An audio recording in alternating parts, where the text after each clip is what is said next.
in the group. So would you give some words with today's match, please? Yeah, absolutely.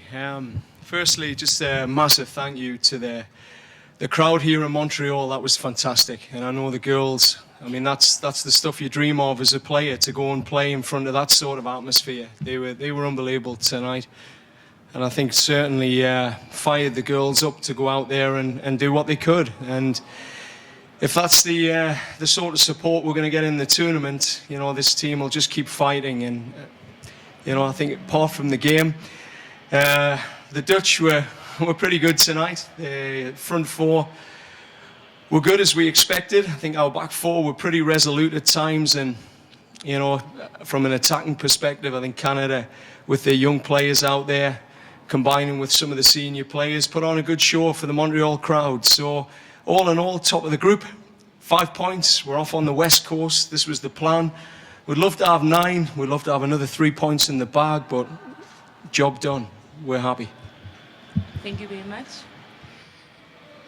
Thank you very much. So now, floor is yours. Microphone is available. Please raise a hand if you have any question.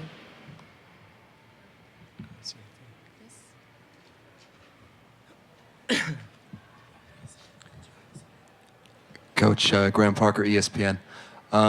You had mentioned yesterday challenging some of the younger players to do things that lifted them off their feet, and you actually named a couple of them, and I think one of them was Lawrence. And can you just talk a little bit about what she did for you tonight? I mean, she was excellent.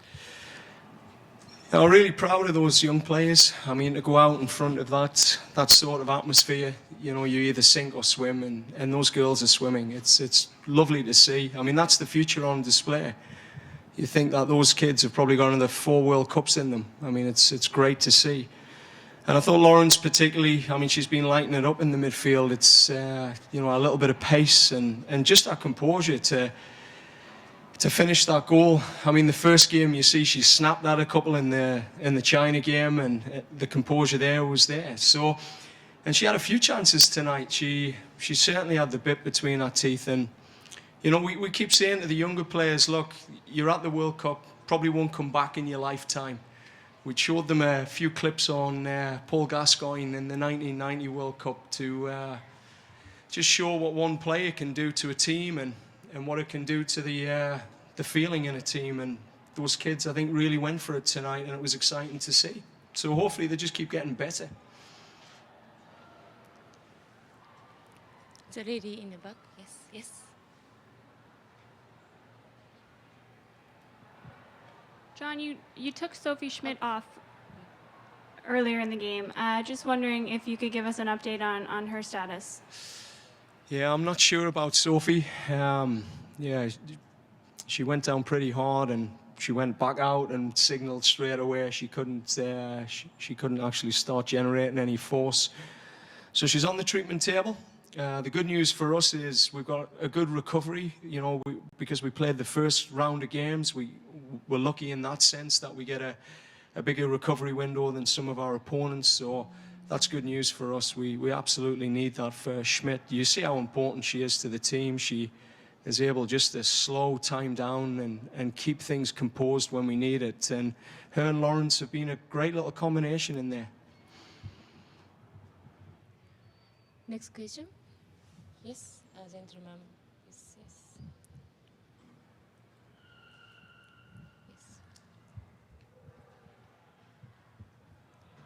Can you take us through a little bit on the decision you made to make 4 lineup changes to start with, and who you think is in the mix to be your possible opponent, and just how much easier this makes the tournament in terms of, you know, like you said, being ahead of the ball with the rest time after a really long flight, and you know, it's either Edmonton or Vancouver you're playing in the rest of the way. I mean, that was the goal, to make sure we stayed on the West, win the group. And it's great. You know, I think the players feel that they achieved something. I mean, when I spoke to them at the end of the game there, you know, I said, congratulations, we won the group, but man, we're making things tough for ourselves. And that's what we've got to shift over these next few days. You know, make sure that we're absolutely solid going into this next game, because the games only get tougher. Going out west is fantastic. I mean, you stay out west, you won't deal with the jet lag.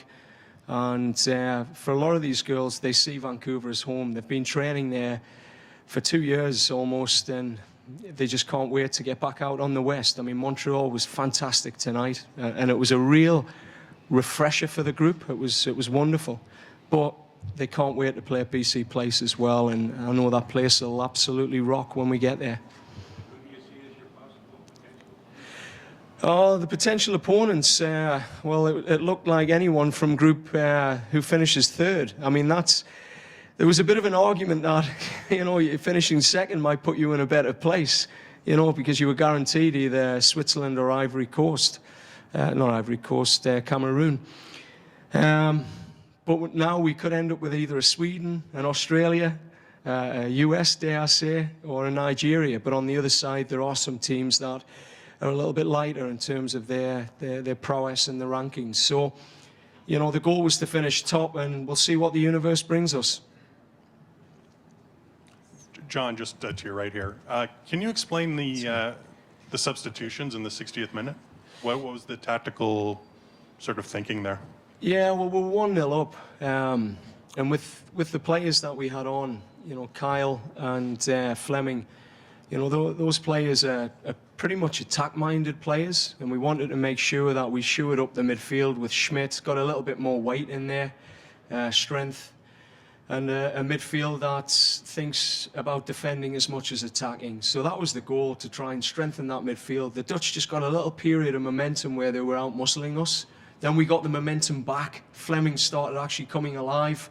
But at 1-0 up, we always had in our plans to say, look, let's get the midfield shored up, bring some experience in there with Tancredi, and bring the destroyer on, whose job it is to, you know, see those games out. So, I mean, there were the decisions that we made. I mean, I think the tough decision, if I could have it back, probably was the full-back decision, you know, with Wilkinson. We wanted to make sure we shored up that side, bring on 100-plus caps, you know, get your back four intact, and put Boulanger, who's got a defensive mindset, into the attack. And man, we just got caught out in the transition. So I think if I've made a mistake tonight, that would be the one. No slant on Rhian Wilkinson. I thought, you know, she did whatever she could in the game. It was just more, if I had my time back. They're the mistakes you make as a coach. You've got to learn through the tournament, and I'm still learning. Gentleman, yes. Angela, it works. Angela, livesoccertv.com. I would like to know, are there any strong teams you would like to avoid in the knockout stages? Oh man, look, I think the teams, everyone's shown you now. I mean, you look at that result against France, like, you can't take anyone for granted. That's the key. I mean, I watched Cameroon playing against Japan, and they had something like 20-plus shots on the world champions. So you just can't take anyone lightly, and I think that's what this tournament's starting to tell people, that, you know, the teams that are going out now, you know, are going out, but the ones that are in there for a reason. And the ones we want to avoid, obviously Germany, France, USA. I don't think our team's ready for them yet, but they will be by the time the semis, quarterfinals come. Once we get our momentum and we keep building on the mistakes we're making, keep improving the little things we have to improve, we should be ready for them. Hi, John. Hello. Hi, John. Alistair McGowan from BBC. You look like quite relieved, first of all. And second of all, how important is it for the tournament that Canada got through to the second round? Oh, crucial. Absolutely. That's a loaded question, eh? Man. Yeah. I can sleep tonight. Look, it's great to keep going, and that's what this team's just got to do. Get on a roll. I mean, getting through to the next round and being able to take the team back to BC where it hasn't been yet, and just keep the team moving is fantastic. Like, we knew it was going to be a tough game tonight, and we've been clear, look, girls, we've got to win the group. So there was no pressure taken off with 4 points. We never once said, look, we're playing for a draw. We wanted to win this group because we were desperate to go back into BC and and give those fans what they've been waiting for. But the pressure is off in some ways, and I think the knockout games are completely different. It's just all out, all out. And I think everyone knows when the knockouts come, you know, you see another level of performance from teams, and I'm hoping that we can put that out there for the Canadian public. John over here. Hi. Hey. I'm wondering, have your best players been your best players at this tournament, particularly Sinclair, and are you going to need her to be, you know, her best to advance in this tournament farther than, you know, the round of 16? Well, I think Sink is, whenever she does anything on the pitch, she's still, you can see, absolutely world class. Like, she rarely gives the ball away. She organizes our front line. Tonight, she was prepared to press for 90 minutes. I mean, that's the mark of the woman. Is she the best player in the team? Look, we've challenged every player in this group to step up to Sink's level and go beyond it. There has to be new Sinclairs coming through. So I think, you know, whatever I say about Christine now is she's a class act on and off the pitch. Like, she makes Canada tick, unbelievably so. And her time's going to come. Great players become great in the great moments, and her time's coming. Trust us on that.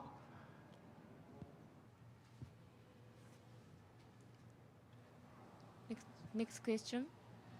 Next question. Yes. Sorry, I can't see a thing here.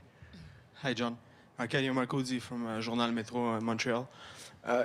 We have the impression on like seeing the games, Canada games, those 3 games from the sideline, that the team does enough just to go through, but the players seem like they're not having much fun on the pitch, you know. They're a bit nervous. Do you feel that that's going to change in knockout stage, and it's going to help get what you didn't get in the group stage?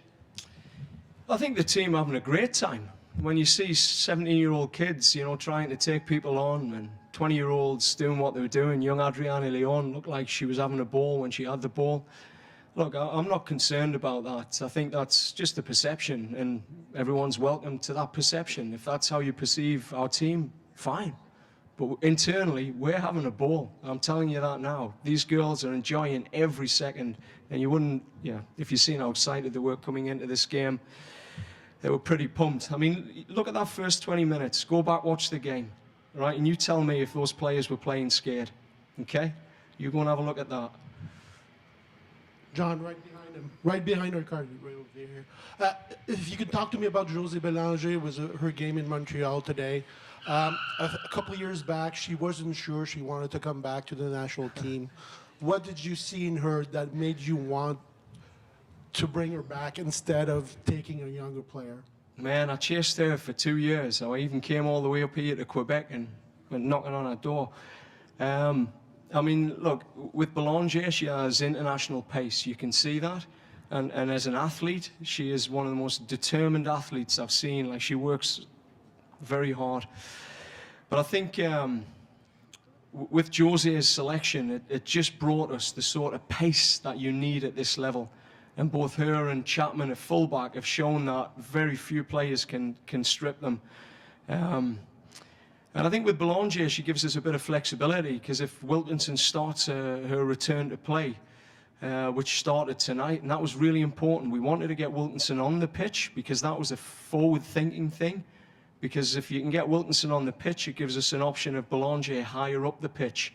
And that pace and our single-mindedness to beat people 1v1 is, you know, something that adds a new dimension to our team. Our front 3 at this stage, I mean, we don't have that world-class pace in our front 3 like Mellis that can, you know, one ball in behind and she's gone. But Bélanger does bring that, and this is why, you know, bringing Wilkinson in could actually give us a new dimension in the game. So, and it was cool listening to Josée today, because she's been getting, you know, little bits of snippets of press from, you know, kids that she's coached, and those kids now are so inspired to move to the next level. And I think everyone forgets what these girls are doing to the wider Canada and the inspiration they are to those kids. Like, everyone's talking about the performance of the team. All I see is a 50-odd thousand people there that love this team. They know they put it out there every time they play. They don't hold anything back. No one cheats. They're a hard-working team, and they give it everything. And the fans love that. Absolutely love it. And someone like Belanger has just inspired a new generation of Quebecois girls to play football. I guarantee you that. And that's what we're here to do. Sorry. We'd like to have a last question. Hi, Coach Herdman, Rahul Vaidyanathan from Epoch Times here. With the changes you made today, would you say this was Canada's best performance of the 3 games it has played, and arguably against its most difficult opponent? Thank you. I don't know, like, every game's different. You know, you had China, who's dropped a deep block, who was saying, look, Canada, you're never getting in behind us. You had New Zealand with a high-pressing strategy, very physical, going to match you all over the pitch. Then you have the Dutch, who balance a bit of both. And the Dutch are very much a counter-attacking team, and that's what we had to deal with. So I think every game there's been positives, and that's what we look for. We're looking at the positives in each of those games. We were happy with parts of the China game. We were happy with parts of New Zealand. We were happy with parts of this game. And then we keep working on areas, and I thought today there were a couple of areas that we did improve, and we asked those front players, the front 5, to turn more, and they did. People like Lawrence and Fleming and Schmidt, they committed to that. So it was nice to see that growth. So there were some improvements, but there's still some areas we've got to tidy up. Like, you're a goal up with 15 minutes to go. We've still got to build on that 6, our strategies to see a game out. Time to close. Thank you very much. Thank you, Coach. Thank you.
We welcome today's Live Your Goals Player of the Match, Manon Melis. Congratulations for your great performance.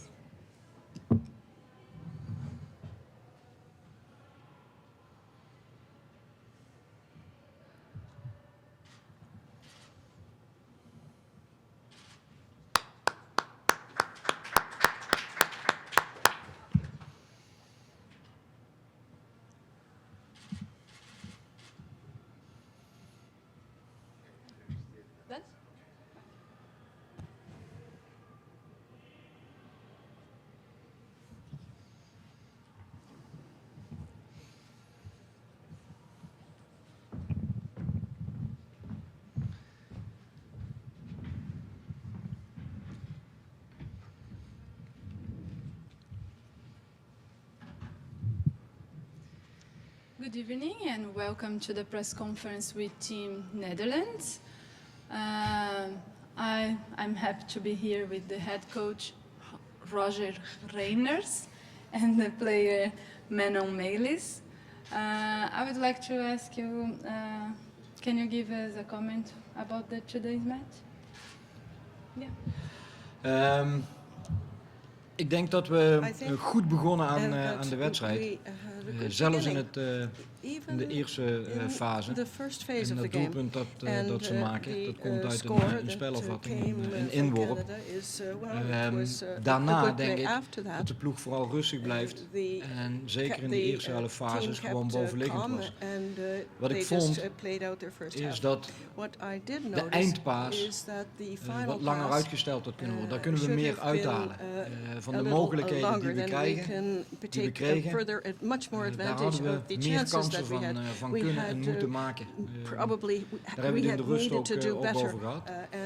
Wat vooral ook belangrijk bleef, was dat we weer zo zouden starten zoals we dat deden aan het begin van die wedstrijd. De organisatie op orde hadden, compact bleven spelen. En van daaruit aan het voetballen zouden komen en wachten op dat ene moment, op zoek naar dat ene moment. Ik denk dat we dat gedaan hebben. We kregen onze kansen. Uiteindelijk maak je denk ik een prima doelpunt, een goed doelpunt.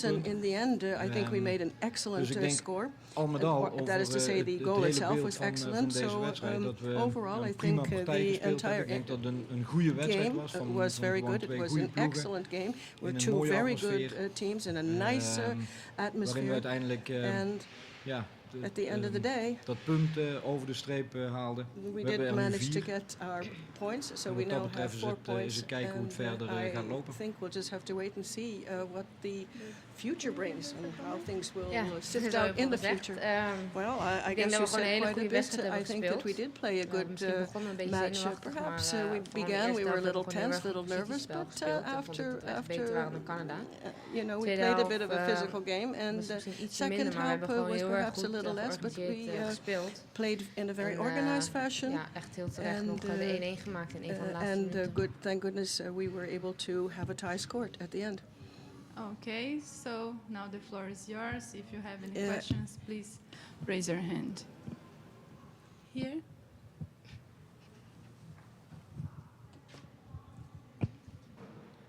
To the player, obviously it was a full house out there. How was it playing in front of that crowd?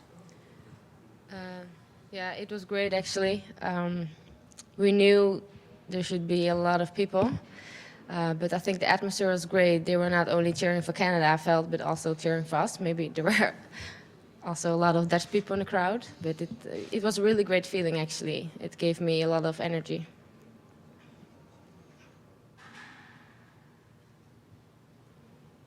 Do we have more questions?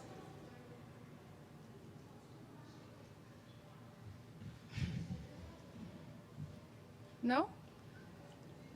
So, okay, we are done. Conclude the press conference. Thank you everyone for your attendance. Thank you, Coach. Thank you, Manon.